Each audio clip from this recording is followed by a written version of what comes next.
Hola mis queridos Aliters, ¿cómo les va? Soy Alita de Historias Cotidianas.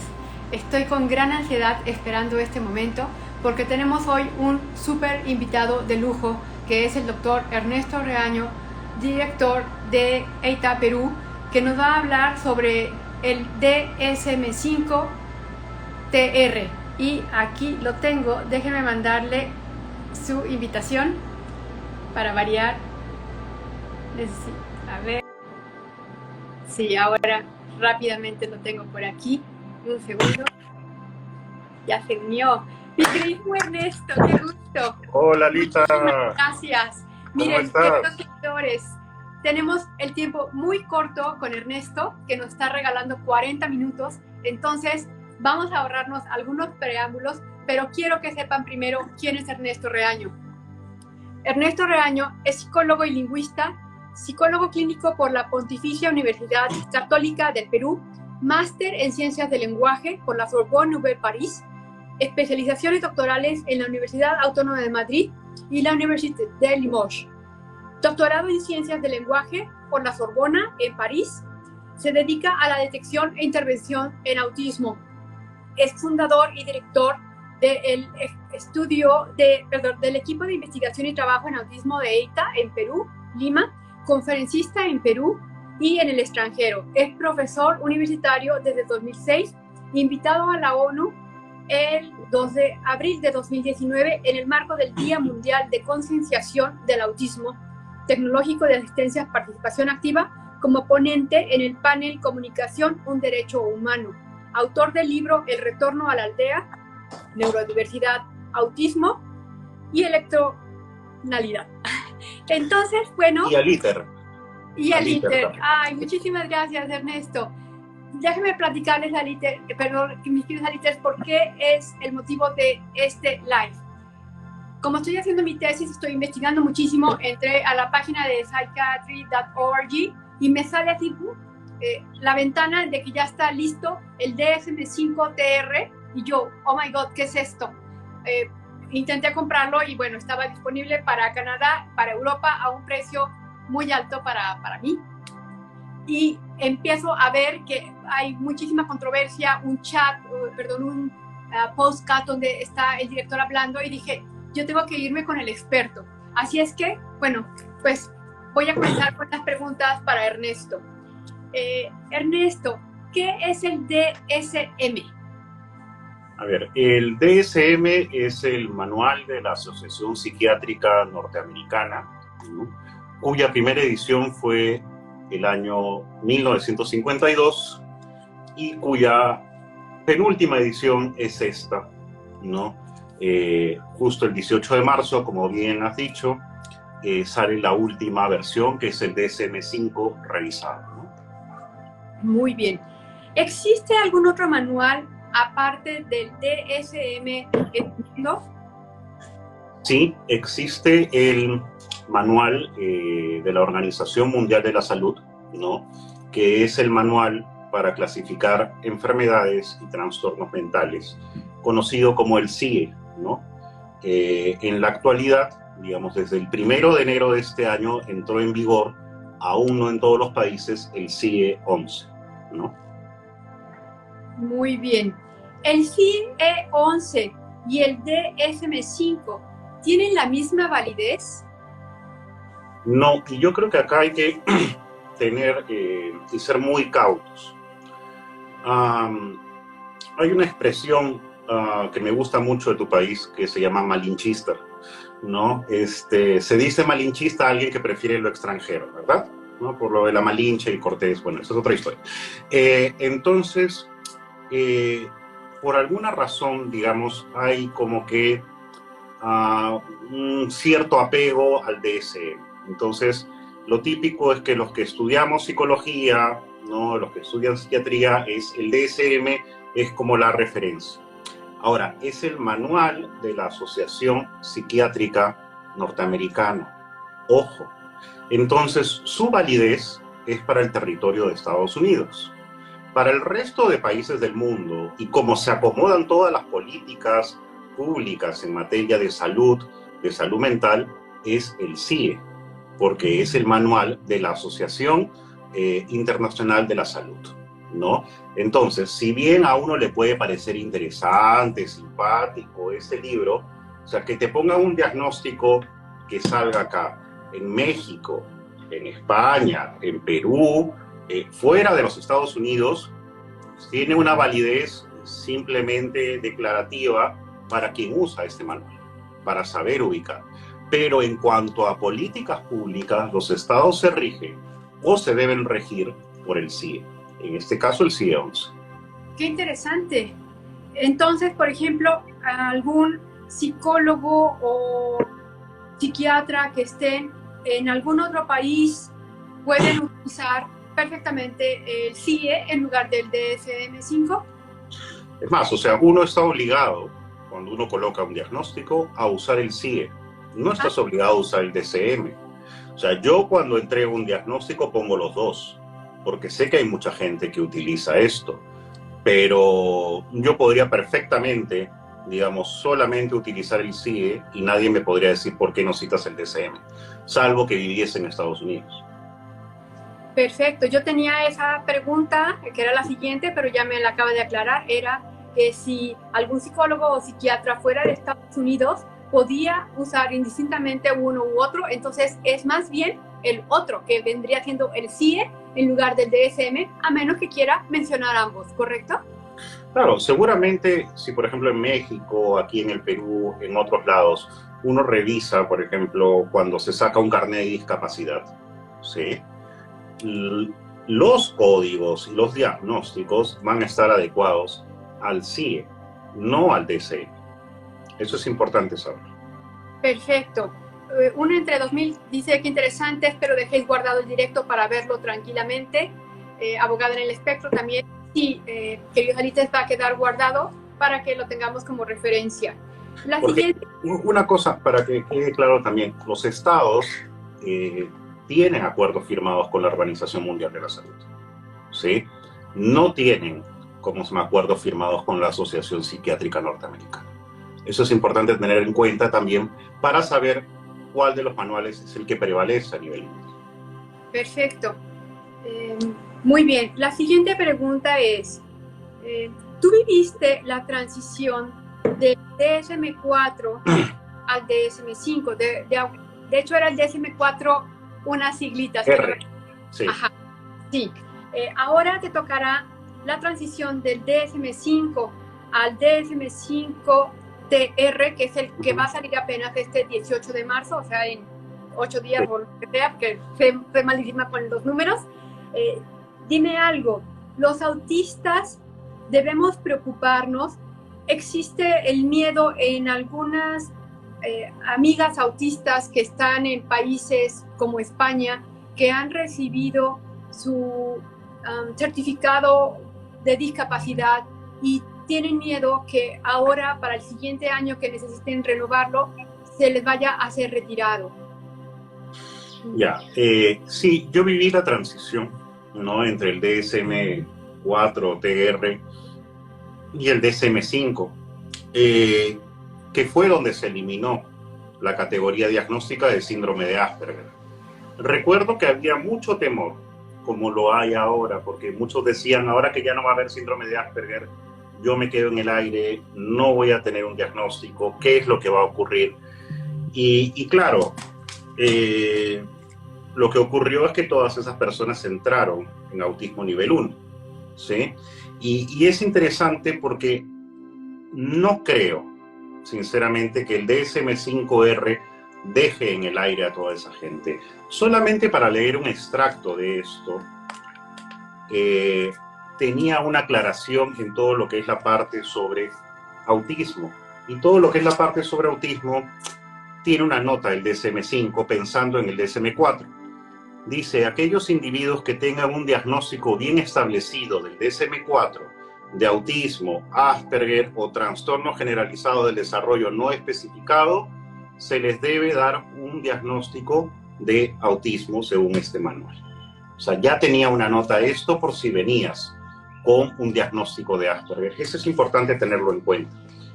Y en segundo lugar, de lo que se está hablando en este podcast de este señor, es lo que dice, es endurecer posiblemente los criterios a futuro, no en este momento para los que tienen.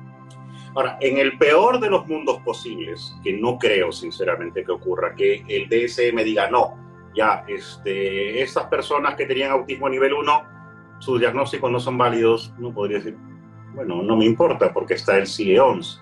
Y el CIE-11, ¿no?, que salió, que ya fue publicado en enero de este año, y que es el que rige para los países en torno a temas de discapacidad, considera el autismo en una amplia gama, no por niveles, pero considera el autismo con dificultades en el lenguaje funcional, con discapacidad intelectual, sin discapacidad intelectual, sin lenguaje, todas las combinaciones posibles. Incluso hay una categoría, estoy viendo acá, que es de trastorno del espectro, otros trastornos del espectro autista. Incluso es bastante amplio, digamos, la clasificación que tiene el CIE-11. Entonces, si alguien por alguna razón, que no creo, pero supongamos, se da que sea excluido del DSM-5 su diagnóstico, no lo va a hacer del CIE-11. Y por lo tanto, sus certificados de discapacidad van a seguir valiendo. Porque claro, a veces nos dan el diagnóstico según el DSM, pero cuando yo voy a una entidad del Estado lo que va a considerar siempre, porque tiene convenios internacionales, es la clasificación del CIE-11. Entonces, nadie se podría o se tendría que quedar sin certificado de discapacidad. Solamente, o sea, bueno, por ahí que uno lo perdería en todo caso según el DSM-5R, pero no según el CIE-11, que es el que vale para estos certificados, y eso tiene que estar muy en claro para tranquilidad de todas las personas que poseen certificados o carnets de discapacidad. ¡Qué maravilla! Fíjate que ayer estuve leyendo el post que hizo Cris, que es @maestra en el espectro, y bueno, tuvo un revuelo impresionante, y ahí alguien comentaba, bueno, obviamente sobre este miedo, pero dio un ejemplo muy claro que decía, es como, por ejemplo, yo uso lentes nivel 1, por decirte algo, o grado 1, y es como que dijera el manual, bueno, todos los que tengan grado 1 ya, automáticamente, adiós. No, ya no tenemos. Yo sin lentes no veo a esta distancia. Entonces, pues así de absurdo sería. Sí, sería absurdo. Yo lo que creo es que pasase lo que pasase, felizmente tenemos el CIE-11, que es el que rige. Ahora, yo creo que las declaraciones para el DSM-5R tienen que ver con una realidad muy concreta, que es la realidad del diagnóstico en Estados Unidos, no en el mundo. Sí, ahorita te voy a comentar sobre eso. Jessie en Chicago dice, qué interesante la diferencia entre CIE y DSM. El CIE dice muchas guías de diagnósticos del DSM. Pregunta, ¿qué tanta variación o relación encuentras entre estos manuales en específico para el autismo? A ver, son muy distintos, ¿sí? En primer lugar, bueno, no sé cómo considerará realmente el autismo el DSM-5R, pero en el DSM-5 hay niveles. Son 3 niveles que tienen que ver con un tema de necesidades de apoyo, ¿no? El nivel 1 requiere apoyo, el nivel 2 requiere apoyo notable y el nivel 3 requiere apoyo muy notable. En el CIE-11, ¿sí?, lo que tenemos es el autismo y su combinación. Hay que especificar si el autismo tiene o no tiene discapacidad intelectual. ¿Hay dificultades o no hay dificultades de lenguaje? ¿Hay ausencia de lenguaje? No hay ausencia de lenguaje. Entonces se combina. Entonces tú puedes decir autismo con discapacidad intelectual y dificultades funcionales del lenguaje, ¿no? Busca esa especificidad, digamos, el CIE-11, seguramente porque, claro, tiene que ser más específico justamente porque está más pensado hacia lo que es, digamos, la discapacidad específica que puede enfrentar la persona. Ahora, para que veas el nivel, nuevamente, es un fenómeno bien interesante porque para que veas un poco la sacralización que tenemos al DSM-5. El 18 de febrero fue el día del Asperger, ¿no? Y como todo día del Asperger dijeron, bueno, pero ya el síndrome de Asperger no existe desde 2013. Mentira. O sea, no existe desde el 2013 aquí, pero en el CIE 10, que es el que acaba de ser promulgado, existía todavía el síndrome de Asperger. O sea, hasta el año pasado tú podías dar, según el CIE 10, un diagnóstico de síndrome de Asperger. Pero la gente no sabe esto porque piensa que el manual de referencia es el DSM-5. Y no, el manual de referencia para esto a nivel mundial es el CIE 11. Que se hagan posiblemente más investigaciones, que esté más dentro del mercado universitario por venir de Estados Unidos, que sea el DSM-5, perfecto, pero para políticas públicas es el CIE 10. Y sí son muy diferentes entre sí. Wow, qué interesante lo que nos estás diciendo. Psicogem-bajo dice gracias por esta aclaración tan importante. Y Galati dice, y los que aún no tenemos diagnóstico, ella nos escribe de Argentina. A ver, es que nuevamente entramos en eso. Se dice que se van a endurecer más los criterios diagnósticos porque según este buen señor, que se me olvidó su nombre, que es el del DSM, dicen que como que se ha popularizado mucho la idea de estar en el espectro, ¿no? Entonces, que se están dando demasiados diagnósticos de autismo, que ya es algo que está en la cultura general, un poco más, ya casi le ha faltado decir que se ha prostituido el diagnóstico, ¿no? Entonces, pero ya faltaba eso nomás en la declaración. Entonces hay un dato muy curioso. Cuando se habla, por ejemplo, de las epidemias de autismo, ahora hay más autistas, etcétera, etcétera, claro, son cosas que suelen devenir de Estados Unidos, porque mientras que en el mundo la tasa de prevalencia del autismo es del 1%, en Estados Unidos ya están creo que en 1 en 52, 1 en 44, o sea, tú dices, ¿de dónde sale esta cifra tan alta? ¿No? Y entonces tiene que ver, justo compartía yo con Alita ayer un estudio que seguramente después lo ponemos de la revista Spectrum, y claro, dentro de las particularidades del diagnóstico en Estados Unidos, para que se pueda acceder a los servicios sociales, que es muy difícil que una persona acceda a servicios sociales, a las adecuaciones y a los ajustes razonables, algunas personas que no cumplen todos los criterios necesariamente son incluidas dentro del espectro autista para que puedan, digamos, tener estos apoyos y estos ajustes. Entonces, el sobrediagnóstico no estaría en Estados Unidos tanto porque, se puso de moda.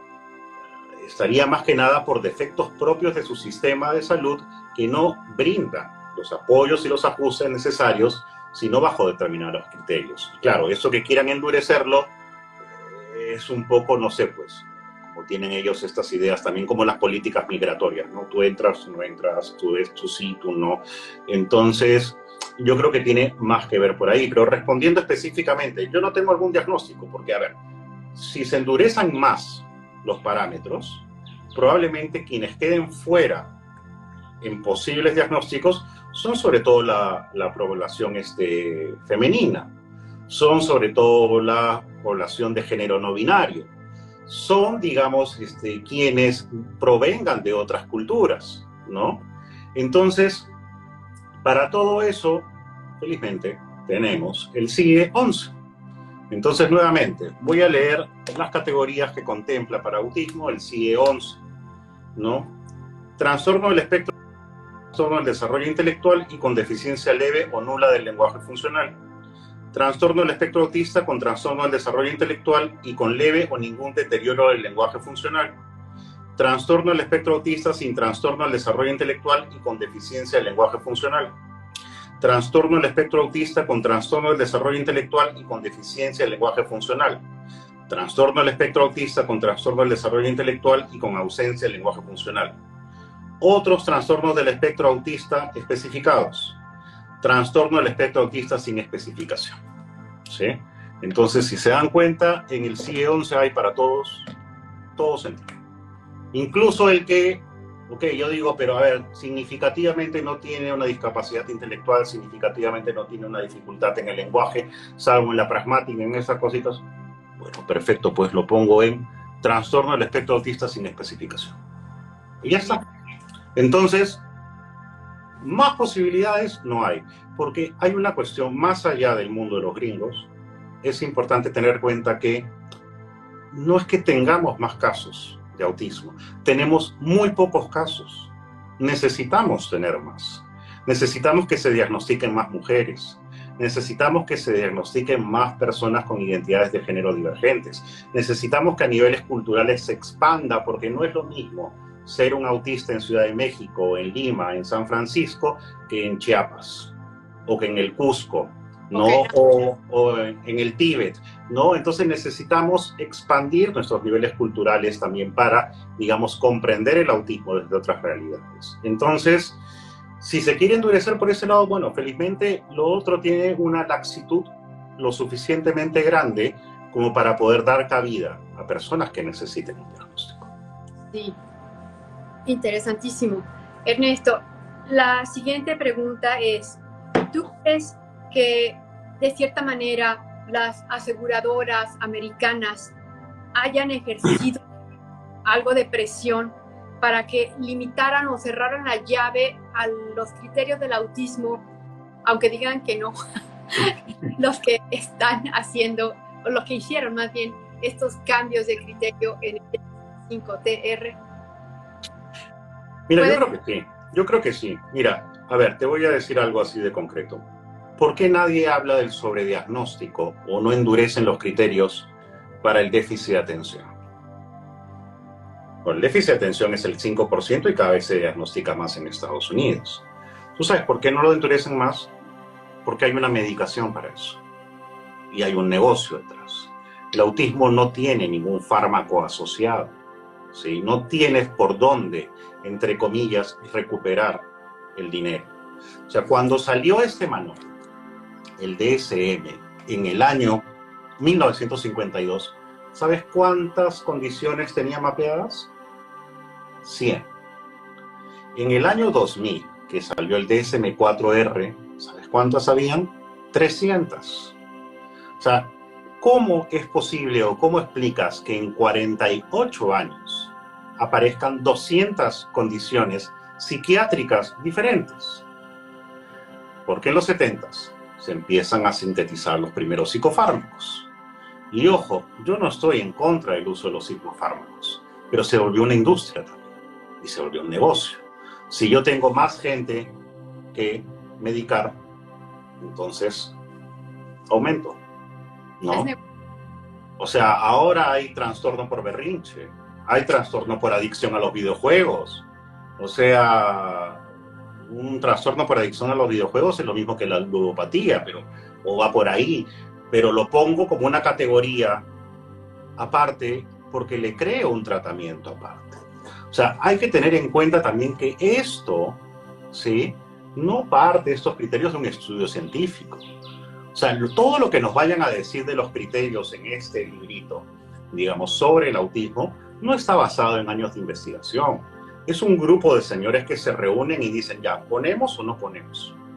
O sea, eso es el DSM-5. O sea, para tener en cuenta también por qué deberíamos dejarle de rendir tanta pleitesía, ¿no? Y considerarlo como algo que es un eje rector. Esto no es producto de la investigación, es el criterio de una serie de señores norteamericanos, hombres y blancos, ¿no? Sí, de hecho, en la página que pusieron de change.org, algo que comentaban era eso, que no habían tomado en consideración los estudios más recientes sobre autismo, o sea, y como que no le quisieron hacer caso. Es como tú dices, se sentaron y nos conviene o no nos conviene, no, pues apriétale poquito la tuerca porque está saliendo de control. Ya. Claro. Claro, entonces, ¿cuál es el tema con el autismo? Como tú dices, o sea, en el tema, digamos, también de los seguros. Porque, claro, yo tengo que asegurar a una persona y no tengo, o sea, medicación, o para hacer más rápido o menos costoso la intervención, entre comillas, ¿no? Pues tampoco es que sea lo mejor ni la panacea medicar a las personas con déficit de atención, eso es otro debate. Pero, digamos, nadie habla, digamos, del sobrediagnóstico para el déficit de atención justamente porque hay todo un tema farmacéutico. Entonces, claro, dicen, ay, hay muchos autistas. No, lamentablemente hay pocos autistas. Y si endureces más todos esos criterios, justamente la investigación nos lleva ahora a decir que casi ya está en paralelo el número de hombres con el número de mujeres. Si tú endureces ciertos criterios, pensados nuevamente por señores norteamericanos que son hombres y que son blancos, ¿sí? Lo que vas a hacer es nuevamente meter la mirada masculina en los criterios, que es lo que ha hecho que durante tantos años tengamos una población altamente invisibilizada, como por ejemplo lo es la población autista en mujeres, ¿no? Así es. Vamos a tener una última pregunta de, bueno, creo que fue una última, dame un segundito. No, son dos. Una es de Ceballos Camuchita, dice, a mi niño de 3 años dicen que es autista de alto rendimiento, solo porque no tolera frustrarse y todo fue por llamada. ¿Cómo puede evaluar así en una llamada? No, es que no se puede evaluar. No.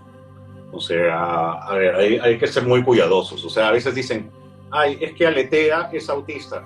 No, hay un montón de gente que aletea, siendo o no siendo autista. O sea, a veces hay ciertos rasgos que por esos rasgos yo no puedo detectar autismo. Ahora, el diagnóstico en niños y adolescentes es muy diferente al diagnóstico en adultos. En los diagnósticos en adultos se basa en el autorreporte, sobre todo, y en las conversaciones y en la descripción de la narrativa de las personas. Por eso no puede hacer un diagnóstico con adultos a distancia. Pero yo no puedo hacer un diagnóstico con un niño a distancia, por más videos que me manden y por más que me cuenten que es así o así. No, ahí sí tengo que verlo porque necesito esa interacción, ¿no? Sí, y no es, digamos, una única sesión nunca. sí. Pitu Petru dice, o el sobrediagnóstico de la depresión. Igual, como hay medicamento para la depresión, pues entonces no importa que la mitad de la población esté deprimida. O la ansiedad, no todo el mundo está ansioso, todo el mundo está deprimido, y claro, te medico, ahora a nadie le interesa por qué la persona está ansiosa o está deprimida, a nadie le interesan los contextos, a nadie le interesan las situaciones sociales, ¿no? Entonces, claro, te vendo algo, y mientras, o sea, mira, felizmente no hay en el mundo del autismo un medicamento, y eso subraya el tema de que es, digamos, una condición de vida, una condición del neurodesarrollo. Pero si hubiese algo, no estaríamos en esos problemas. Es verdad. Porque sería, digamos, nuevamente, como bien mencionan, la depresión, la ansiedad, el déficit de atención. Entonces, claro, se mete con el autismo porque el autismo interpela justamente, ¿no? O sea, hace que nosotros tengamos que modificar nuestro pensamiento y no digamos que es, ay, pues si es tan fácil, tómate esta pastilla y sé más sociable. Eso fue lo que dijo María Valenzuela, pastilla y listo. Sí, claro. André, por los medicamentos. Y Pitu Petru dice, o sobrediagnostican la depresión, también eso. Abogada en el espectro dice, todos necesitamos un diagnóstico, y ella agrega que dice, yo no tengo apoyos. Abogada en el espectro es Leo, es de Canarias, dice, yo no tengo apoyo de ninguna clase, y en salud mental no quisieron ni verme con fundamento en que ser autista y tener un desorden de integración sensorial no impacta en mi vida. Eso es sin palabras. Sí.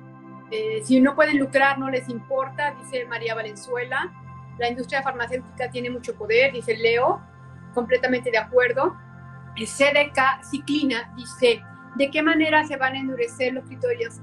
CDK, ya lo mencionaron hace, según yo, en el principio. No sé si quisieras o tienes tiempo todavía de contestarle. Sí, o sea, a ver, lo que pasa es que no sabemos exactamente cómo se van a endurecer los criterios, ¿sí? O sea, la única información que tenemos es del podcast de esta persona que pertenece al comité de cambio del DSM y que dice que hay, digamos, un sobrediagnóstico. Un sobrediagnóstico porque digamos, está de moda la frase está en el espectro y esto es algo más popular y como que cualquiera ya accede al diagnóstico Y entonces, básicamente por ahí, como que se hubiera desvirtuado el sentido diagnóstico, ¿no? Entonces, por eso quieren supuestamente concebir, me imagino, algún prototipo de autista donde calcen las cosas, ¿no? Con Claro. todos los peligros que eso puede suponer, ¿no? Pero para tranquilizar un poco a las personas, bueno, no sabremos exactamente qué dice hasta el 18 de marzo, ¿no? Eso es importante tenerlo en cuenta.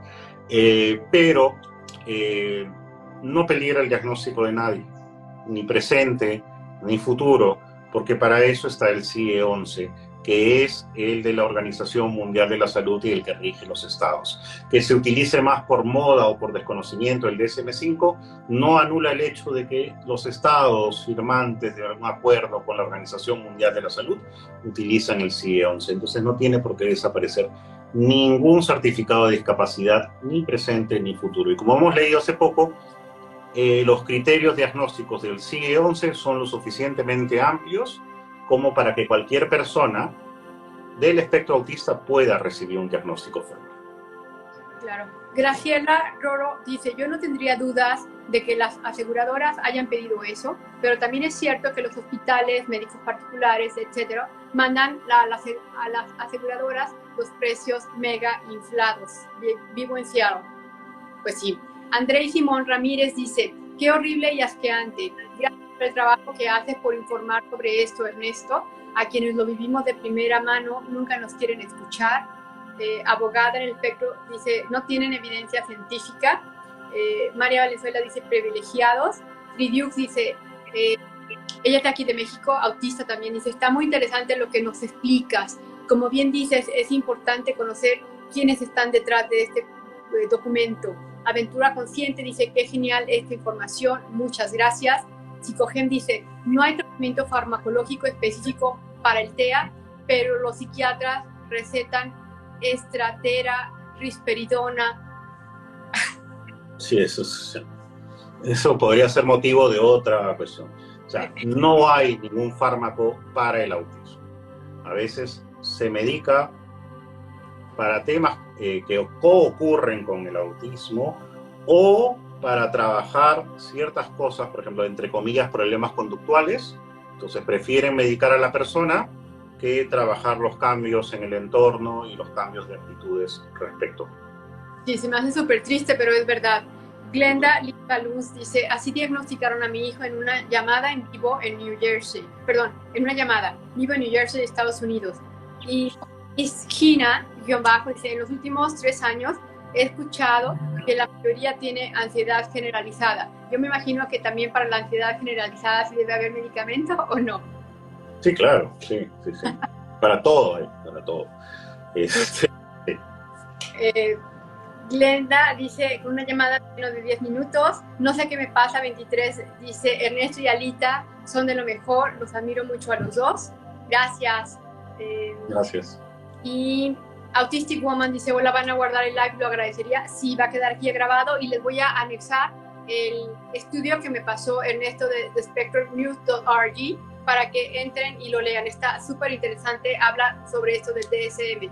Sandra Boyano dice, el diagnóstico de autismo es muy importante para que la persona pueda tener acceso a las terapias y conductas especializadas, ¿sí? Ironcita 77 dice, me dan un consejo, mi hijo sufrió tanto en los colegios que ahora siente una gran angustia al ingresar a un aula, tiene 14 años, ¿cómo lo puedo ayudar? Y yo creo que esta sería la última pregunta. Sí, justamente a ver, Nick Walker, que es una autora autista, educadora autista también, dice, el autismo no es necesariamente una discapacidad, pero los autistas están discapacitados. ¿Qué quiere decir esto? Que es el entorno el que suele discapacitar. Y en el caso del autismo, a veces hay que hacer acomodaciones y ajustes razonables a los entornos.